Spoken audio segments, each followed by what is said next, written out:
morning. Buen día. All right, go ahead with questions for Gonzalo. The team has reportedly signed a center back and a goalkeeper, both from Liga MX. I'm sorry? What?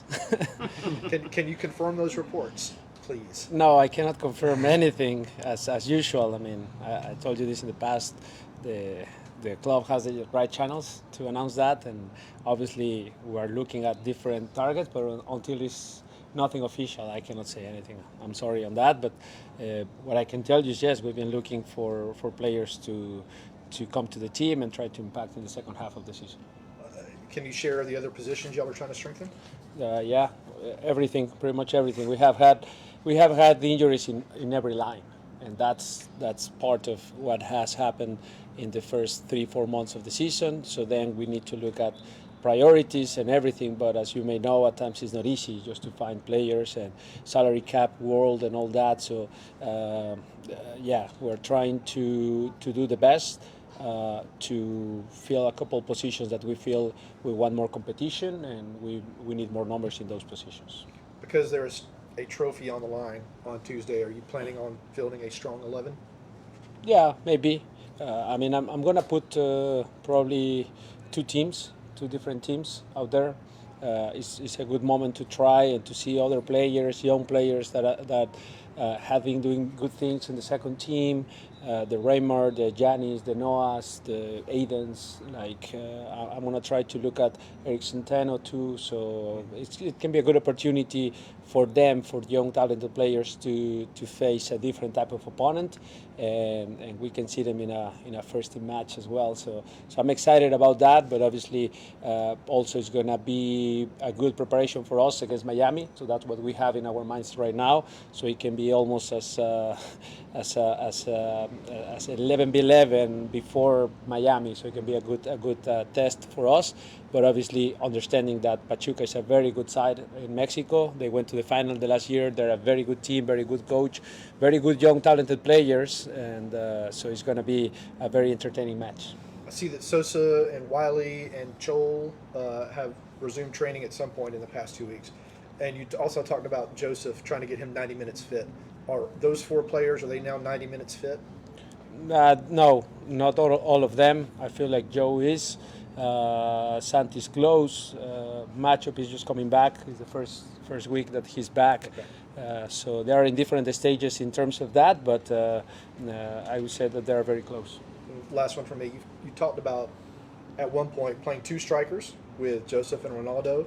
I'm curious if y'all worked on that, and you've also talked about Ronaldo being able to play on the wing, and with the red card and 3-game suspension for Almada, there might be an opening over there if you move Moreno inside. Is that something that he's been training and working on? Were you spying us in the week?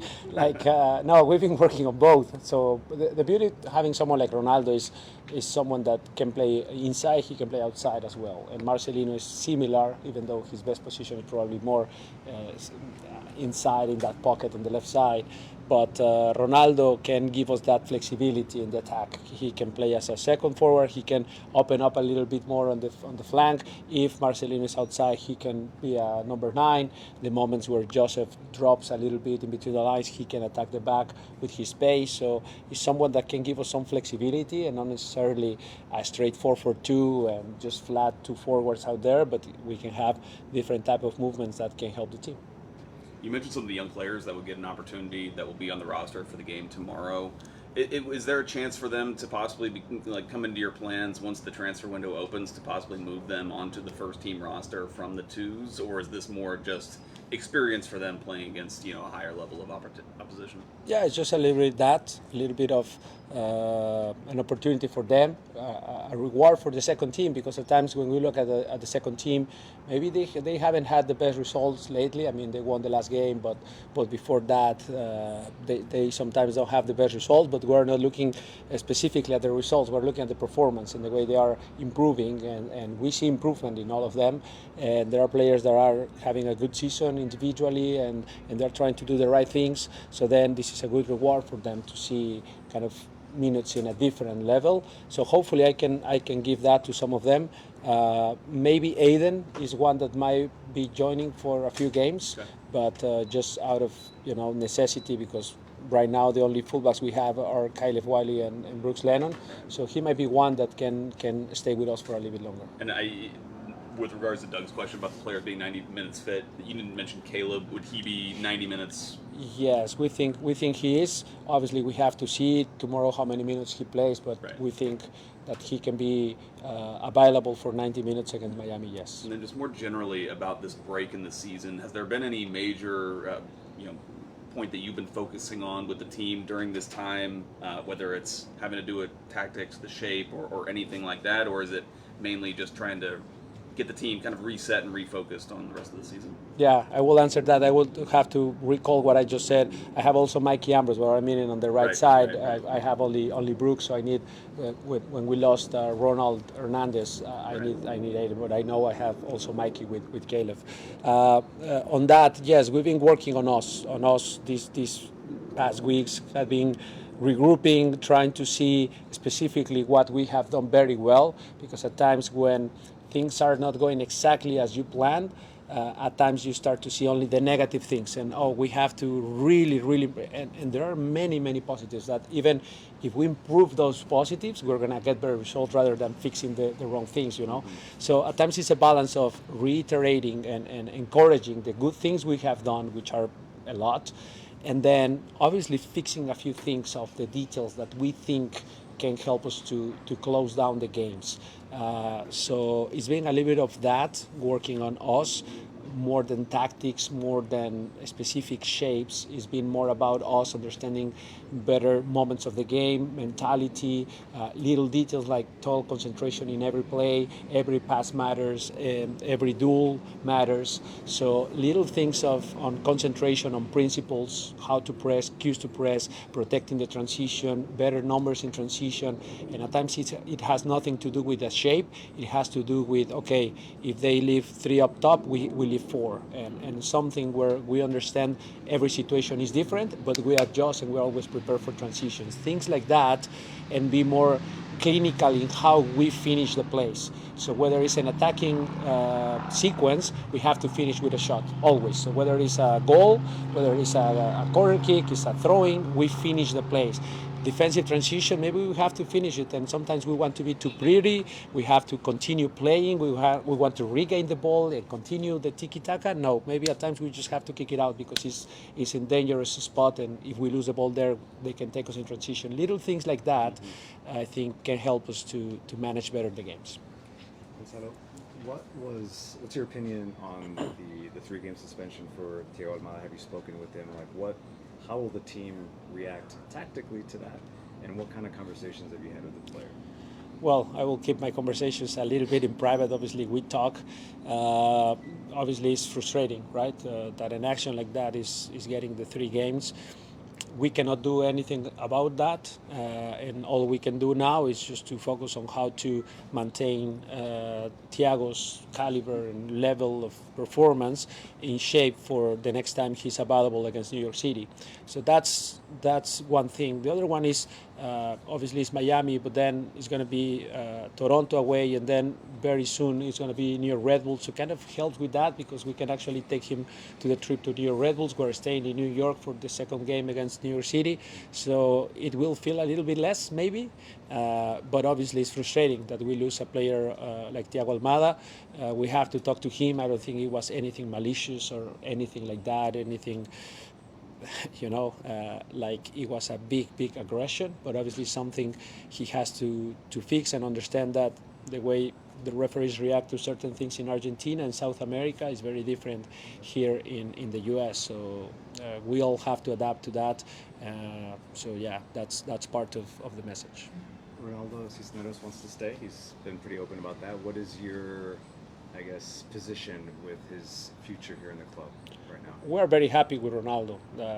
I think you all see what Ronaldo can provide, a very honest guy and a guy that is going to do whatever he has to do for the team to win. and at times he's sacrificing himself. At times he's chasing back right back. At times he's chasing back even a center mid, but also scoring goals. And he already showed that he can do both. He's a guy that is that all the people like him in the locker room. He's a very humble guy that does his job. He's good with everyone. So guys with that personality we want in the team. Obviously, then it comes to the contracts and loans versus buy and all that. That's not my role, but I would say that we are very, very happy with the way Ronaldo is integrated into the team. And obviously, we have a lot of games ahead of us, and we don't need to talk about that until the end of the season in November the 5th, hopefully. So then we can talk more about the future plans for Ronaldo. How would you describe perhaps your role, but also your influence that you can have with players from Liga MX coming to Atlanta United? I mean, you're well known. We understand that they're going to play for a Mexican coach. How would you describe just your sort of role in that process? Well, I don't know if they know me because I played a long time ago, and many of them probably didn't even watch me playing. So I don't rely on that to coach them or do anything like that. I try to treat them the same. Like the same happened when I arrived to Cuba with Jurgen. Like the first conversation I had with them was, we're Mexicans, but if you think I'm gonna put you on the field just because of that, that's wrong. Like I'm gonna treat you as anyone, as if you are Argentinian, Uruguayan, Brazilian, American. I treat everyone the same in terms of fairness.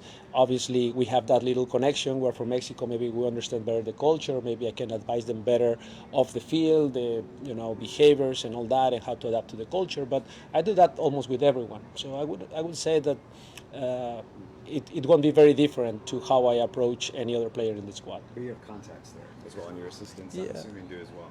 Yes, to be honest, I lost my contacts, like many of my contacts. Like I've been here almost 9 years, so it's more Diego and Eugenio. They obviously have more contacts than I do.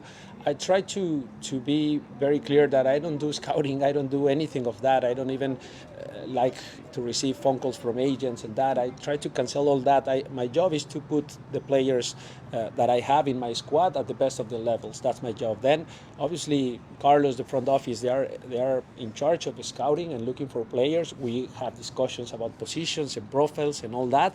But then, when it comes to players, I prefer them to do the job because it's not my position. I don't want that job. I prefer to be on the field, coaching, and that's where I am happy. Obviously, the contacts come at times. There are certain targets that there's opportunities that out of contacts and things come, and it can be good for the club. Okay, we're open, but everything goes from them to Carlos, and then he managed those. And then just this opportunity to face Guillermo Almada, one of the best coaches in Mexico, a top coach in South America, already a candidate to succeed Tata Martino for the next cycle if that happens. Big opportunity for not just for your coaching staff, but just to sort of level set against a staff of that caliber, right? Yes, I mean, I think also in MLS we have a lot of good coaches, good caliber coaches, and yes, Thiago is also very, very good coach in Liga MX. What he's doing, what he did with Santos Laguna, now what he's doing with Pachuca, I think is very good. Obviously, I don't know what's the approach that they will have towards the game because they're in preseason. I know they're having triple sessions, double sessions, so they might be looking for other things rather than really playing a competitive match. But I know they're a competitive side, and he is a competitive coach, so we will try to take it also seriously. But yeah, it's always good to face different styles. That's a good point, and we will have that against Pachuca and Almada. Thank you. On Thursday, there's a potential Atlanta could be awarded with at least some World Cup games. You've got a unique perspective. How big would that be for the city? That would be massive. To be honest, I think it would be very, very important also for the World Cup. I think Atlanta has many of the things, if not all the things that a city needs to have to host games and many games in a World Cup. I think you have everything. You have a great airport, a great training facility, or many training facilities. You have a fantastic stadium, top level. You have, the roof. You can open it up. You can close it down. No delays because of weather. So you have many positives out of Atlanta, but also the best part for me is the fan base. You have already a big fan base of football that love football, love the game. So you don't even have to sell the product. Is here. So I think Atlanta becomes a very attractive team, but obviously I don't make the decisions. I'm just hoping and optimistically hoping for the decision, but I think that's going to impact massively the city. I can imagine the kids that are going to be able to watch some of the best players in the world here. That's going to grow the enthusiasm for the game, and it's going to be massive for all the people living in Atlanta. Buenos días. Buenos días. A esta etapa de tu vida, ¿cómo te sientes dirigir este equipo? Muy feliz. La verdad es que es como dicen una softball, porque siempre ando hablando de esas cosas, ¿no? De cuán feliz me hace llegar aquí todas las mañanas, saludar al vigilante que está en la puerta y que siempre te llena de buena energía, buena vibra. Todas las personas que trabajan aquí son extraordinarias y venir aquí es un privilegio. Después hacer lo que más me gusta, que es dirigir el fútbol o estar en contacto con jugadores, tener el grupo de jugadores que tengo, es algo extraordinario que disfruto todos los días y que no me canso de repetirlo. Es un honor y un orgullo y estoy inmensamente feliz dirigiendo al Atlanta United.